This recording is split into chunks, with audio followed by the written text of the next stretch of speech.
The entire city is facing a boil water notice, again.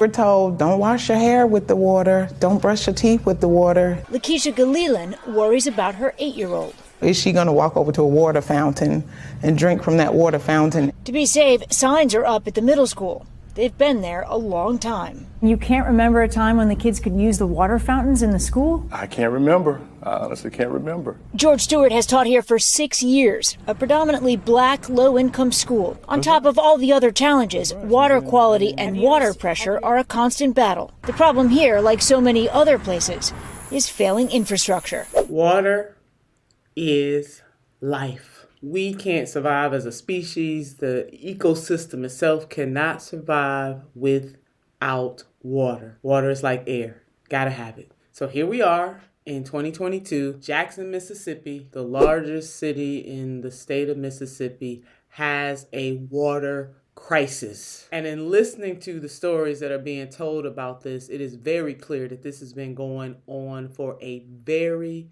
very long time. An infrastructure debacle, a public policy failure. And Mayor Lumumba has laid out very clearly that the city of Jackson has been neglected. And this just didn't happen overnight. This happened over decades and decades and decades of neglect. Let's listen to what the mayor has to say about this crisis. We feel like we've been going it alone for the better part of 2 years, lifting up the fact that these are challenges that first and foremost are beyond partisan.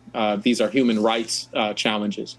And so we've been saying that it's not a matter of if our systems would fail, but when our systems fail, and we've seen it far too frequently. When we talk about the fact that we've had great disparity in the funding of the resources in Jackson compared to other portions of our state over generations, I think that it is time that we represent a new model, that we represent a new day, and we demonstrate from the city level to the state level and beyond that we're all, on board trying to make certain that residents, that people, that human beings don't have to deal with the challenge of not having the basic resource of water. The mayor's analysis of this situation is absolutely correct. It is one of disparity. It is one of environmental injustice or environmental racism. Pick the term. It is happening. And it is eerily similar to what happened in Flint, Michigan. I'm getting Flint, Michigan vibes. And as we know, Flint, Michigan was just the canary in the coal mine in terms of neglect and the disinvestment in our urban centers, primarily those urban centers where the population is majority black or totally majority people of color. Jackson, Mississippi is about 82% African American. It is one of those things that make you go, But besides going, we all should be outraged, because if it is happening in Jackson, Mississippi, it could happen to a community near you.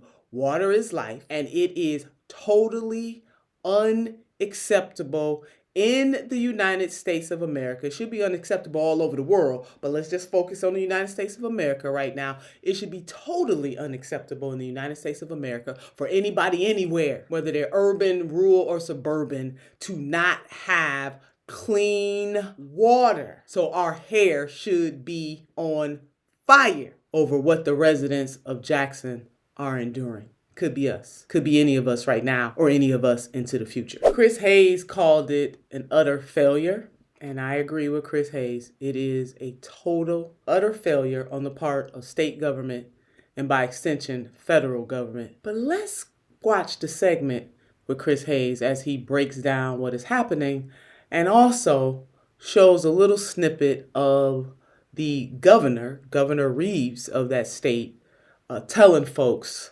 what the realities are on the ground. Until it is fixed, it means we do not have reliable running water at scale. It means the city cannot produce enough water to fight fires, to reliably flush toilets, and to meet other critical needs.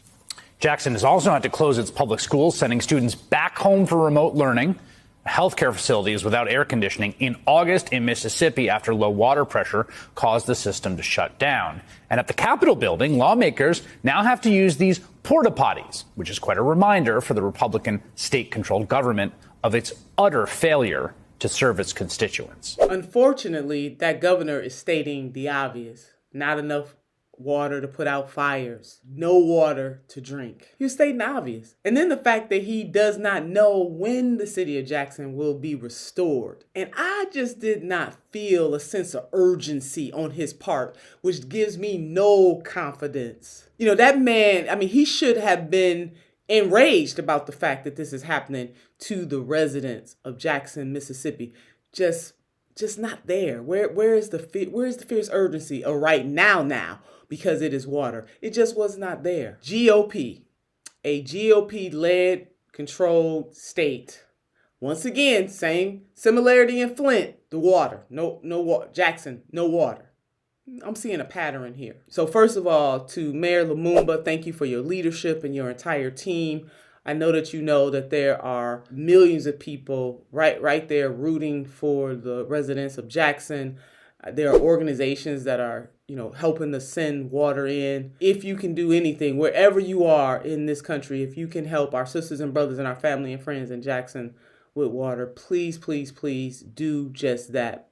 But by the grace of God, that could be any of us. Secondly, we have an infrastructure problem in the United States of America, and this is not new. And the requisite investments need to be made, have to be made. This really is a matter of life and death.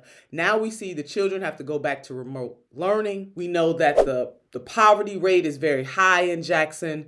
At least when the children are in school, they get an opportunity to get meals, both breakfast and lunch. You see the ripple effect that this is having, that is not just about the water, it is about the entire global impact on the lives of the people who live, work, and play in the city of Jackson, Mississippi. It's not just one of these things, it's all of these things. And so the state is culpable, and we need the state to get a clue, and to get a clue real quick. And the federal government needs to, and I know that a state of emergency has been declared. All of that stuff is really good, but urgent. People can't go without water. And to hear the mother talk about she was worried about her daughter, maybe by accident, drinking from a water fountain. No child in this country should have to face that. No person in this country should have to face that. So the fierce urgency of right now, to the state, to Governor Reeves, and also on the federal level, come on, let's act as if it's us or our children. Let's act that way and get to work real quick.